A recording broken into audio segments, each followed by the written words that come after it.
Good morning everybody, welcome to the 1st of December and the first day of Vlogmas.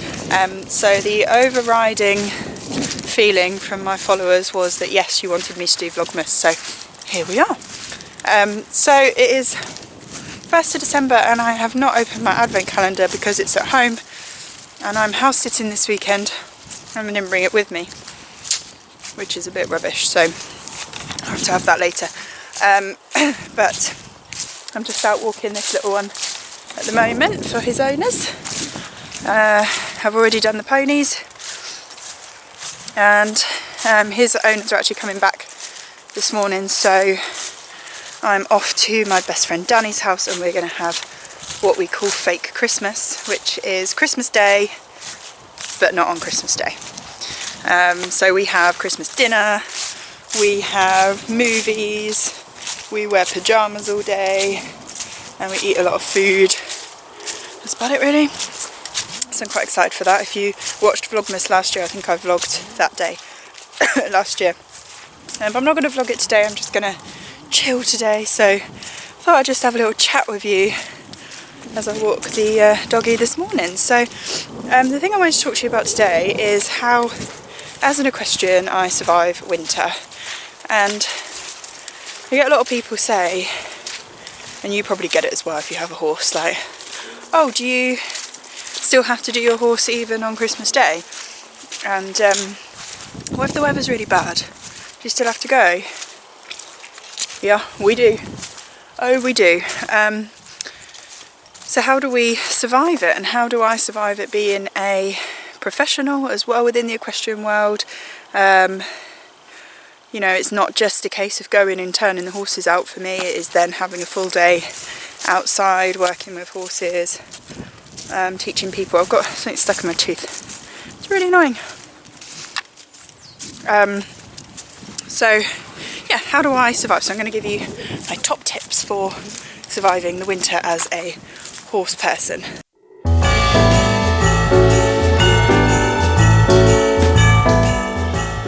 So my first tip is to invest in some really good quality warm clothing and boots. I recommend you get out there and get yourself some decent quality stuff. It doesn't have to be super expensive. There is an amazing shop called Decathlon. If you have one anywhere near you, go and have a look in there. If not, go online. They do some amazing things, really cheap. I get all my snoods from there and I swear they're like £2. Yeah, I get loads of stuff from there. They're great for like thick socks, gloves like general yard gloves, and boots as well. Really important that your feet are warm and dry. So yeah, everything's just so much easier if you've got the right kit.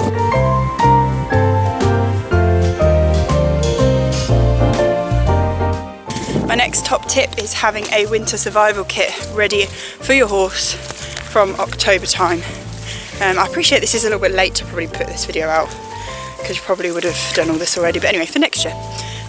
Well, you can do it now for the rest of winter. So what I mean by winter survival kit is everything that you know you're going to need over winter.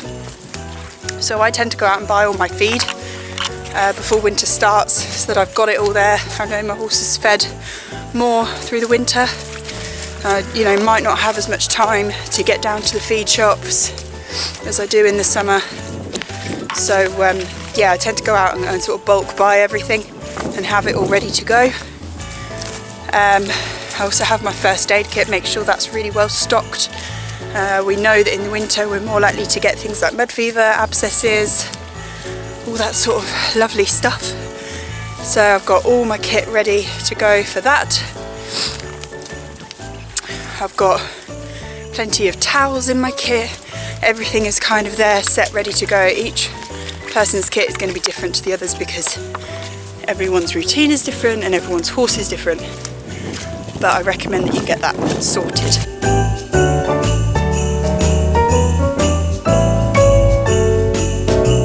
My next tip is a grooming tip. Now, we all are fed up with mud at this time of year because our horses seem to just love rolling in it. And then when you want to ride, you've got to try and scrape it all off, and it's not an easy job and it takes up so much time. So one way to keep your horse cleaner but without expecting him not to roll or covering him up head to toe in one of those horse onesie things is to use oil. So I use something called oil to horse because I know that that's safe for my horse to wear. I'm sure there's others out there, but that one I've found is fantastic.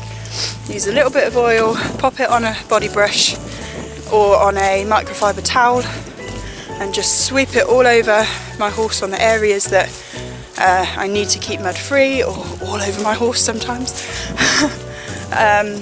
And what happens then is the mud just doesn't stick to it, it slides off. So you might get a little bit of mud, but it's going to be a heck of a lot easier to clean off. And I'm lost now. Oh, the dog knows where to go, we're going straight ahead. And yeah, but most of the time it just won't stick to the horse. So that is amazing stuff. I also brush it through his mane and tail. That keeps his mane and tail nice and silky, stops it getting all clogged up with dreadlocks of mud, because there is nothing worse than that.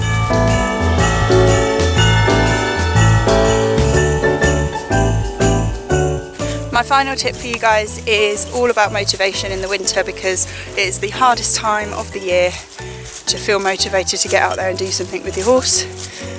So things that I use for motivation: number one, I think it's a good time to practice all the little things, ready then for the spring and summer to do all the big things.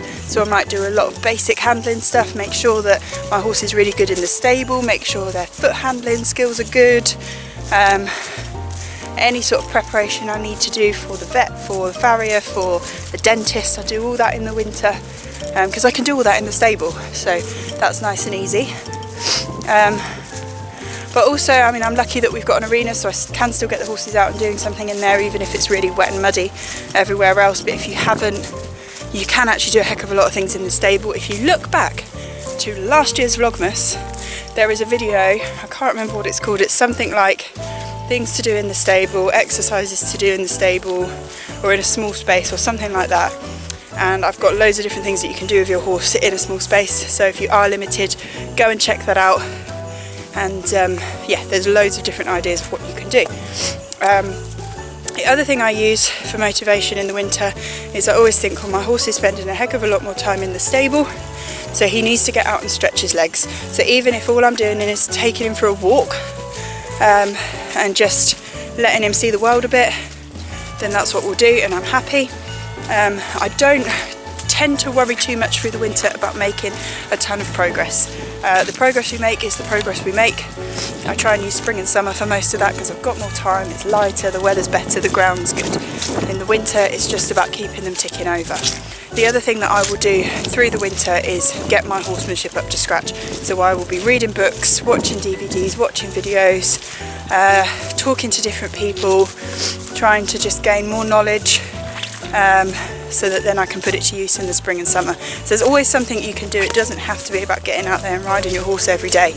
There's always something you can do to improve on your horsemanship and then be ready for your horse when you're ready to get going again in the spring.